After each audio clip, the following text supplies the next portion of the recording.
เห็นจงปงสบายดีสบายดีพี่น้องสบายดีสบายดีเด้อกินข้าวกับตำกุ้งเด้อจำไปสิเบิดตึกละตำกุ้งขัวเรียบร้อยจังตำกินกับลูกชายลาข่อยเพิ่นบ่ออกกล้องเพิ่นอายกล้องผักสลัด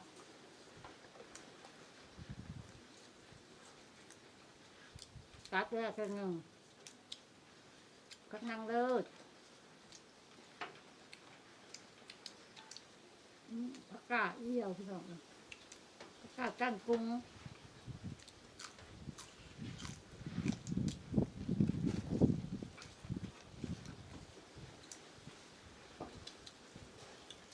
ข้าวป่ะจับกุ้งมาในตู้จะดับตู้ก็เอ๊ะแล้วมันขึ้นมาแต่ส่วนพักกว่ากับ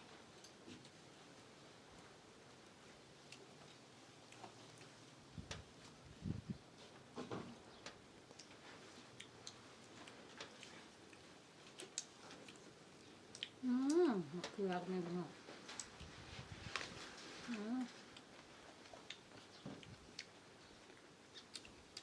หวานนะมะเขือเอาเห็นกว่าลูกเอ้ยเป็นแซ่บๆกับเพิ่นเบิ่งคิดมาไปเชื่อเพิ่นที่อื่นคนรอออกกองโลดยานออกกองมันจะพอเค็มบาพี่น้องลูกคนละเข้มในชื่อไม่ได้เค็ม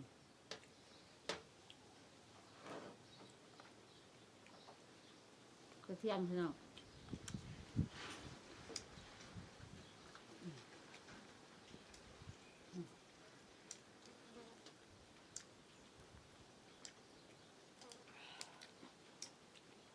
อะไรก็เอามาจานก็จานละหนักเลยนะมาคือหวานครับแล้ว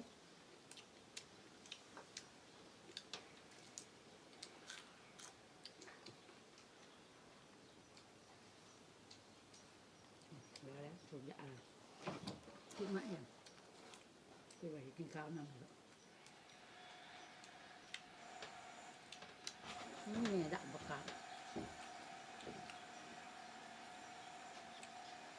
เอ็ดแห้งเป็นบกุงเป็ดนะโคกระตะแห้งมีโคกระตะอะไรกันได้ดีใจจริงเดี๋ยวคือนะเดี๋ยวใช่ไหมครับฮะเดี๋ยวใช่แล้วนะเดี๋ยวใช่เอาลงนะ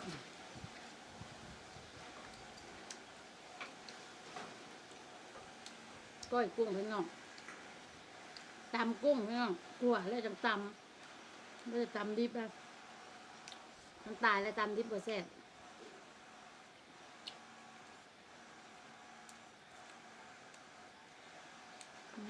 แซ่บอยู่พี่น้อง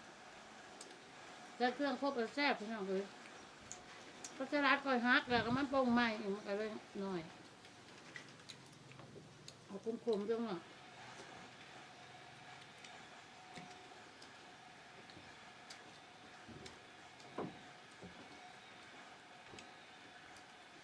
ทำให้ผ่านกล้องผ่านไปผ่านมาค่ะ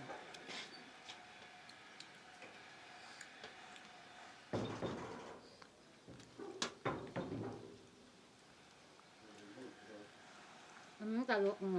ยังนักผ่านช่อง7มาว่ะอันนี้คือการเพิ่นผ่านกล้องเพิ่นผ่านช่อง YouTube ค่อยผ่านไปผ่านมาทำเองก็กระดับมาจะเอาไปตองมะมกหน่อไม้ที่เฮ็ดมกหน่อไม้ตอนค่ำเป็นพาไปตองให้นี่เด็กเป็นนักหิวมาของยาไปตองมกหน่อไม้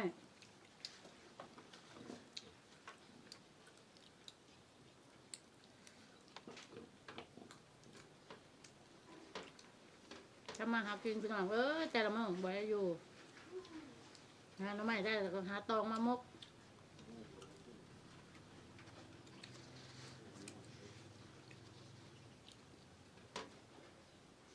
เสียหญ้าพักใช่คุณพักพี่น้องเขาก็ขึ้นมาช่วยหลังบ้าน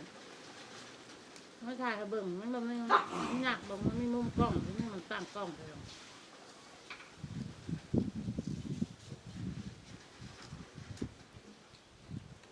ไม่ได้ไปยายมันอยู่บ้านมันกลัวพักแต่เขาแก่เพิ่นมาสอบหนึ่งแต่เช้าแล้วก็ไปขอพี่แก่ไม่ได้แล้วไม่ขอนั่นคุณคอกพี่น้องคนอยากไปทำแต่เขากินง่วนเพิ่นหาพูดหนึ่งพี่น้องมาแล้วก็คนปนกันแล้วก็เสียหญ้าพักสิใช้พื้นพักข้างหลังบ้านพี่น้องเราสำนานเขาได้กินปลูกเองพักเขาจะกินข้างหลังกาด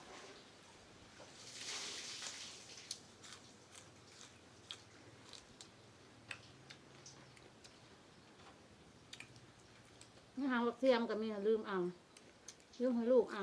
ลูกเอาผักหางบักเทียมก็งามเลย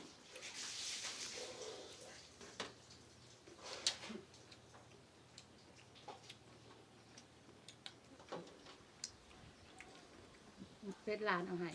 ไปตลาดมาร้านเอาให้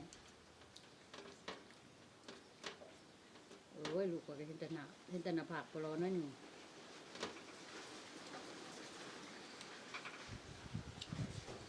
แต่คือกระปุกเด้อเดี๋ยวแม่ไม่ได้ตักมาเคยให้กินมานานไม่ได้กินกระปุกกระปุกโรงงานเลย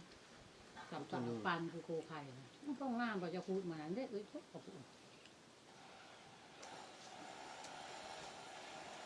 มันจะโคมันมาเล่นลูกเขาอย่างนี้เรากินได้พักเอาเลยกระปุก แล้วมือมันคือ เมื่อเมื่อนะกลุ่มตุนแล้วมันตุนแล้วแล้วมันตัวเราเองมันเบิร์ไปนั่งกระปุกก็เบิร์ไปนั่งมันเลยโทรทักแล้วพ่อถ้าอันนั้นเกิดมันตนบ่ถ้าไอ้เมื่อก่อนมันตนบ่เอ้าเรามันตนแล้วเราปลูกไว้อยู่บ้านเราเฮ้ยเราไอ้นั่นถ้ามันก็เราไม่เอาบอกคนงานเวลาไปเอารถไป เอาจากเบิร์ผู้เด็กบอก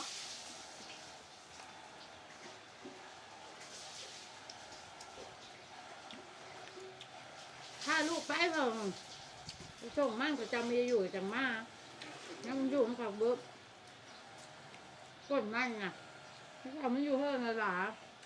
ตามไปเรื่อยๆงานเด็ก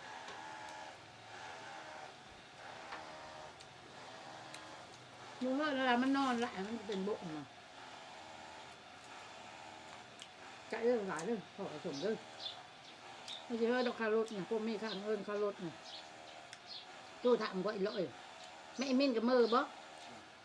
ของมือไปมือฮะคอยไม่หูแต่เขาก็ไปท่ามือนะแค่จนท่าเขาไม่ยากบ่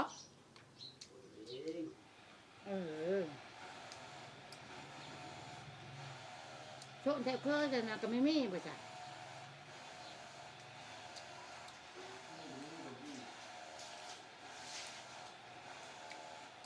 ไม่แต่นั่นนะเสี่ยวน้ำเสี่ยวแล้วมันจะได้คนมันจะได้8 คนนะว่ะง่ายเรามาบอกว่าน้องโตขึ้นมาว่าจะได้คนมัน8 คนว่ะเดือน1.5 ล้านเป็นเยอะนะมันจะหาอยู่หากิ๊กส่วนมันจะไปดูดพุ่นหรอมันจะไปช่อยหมายน้ำเล่าพุ่นหรอวุฒิผู้ชนมันนั่นแหละดูลงใจน่ะไม่อึดงานน่ะ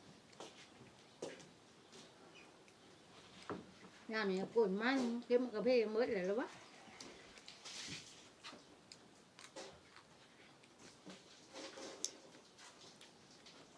จบไรก่อนพี่น้องอื่นแบบพี่น้องเอ้ยขอบใจเด้อฝากกดไลค์กดแชร์กดติดตามนี่นะตามกุ้งเป็นกำลังใจให้คลิปต่อไปพี่น้องไปก่อนสบายดีเด้อ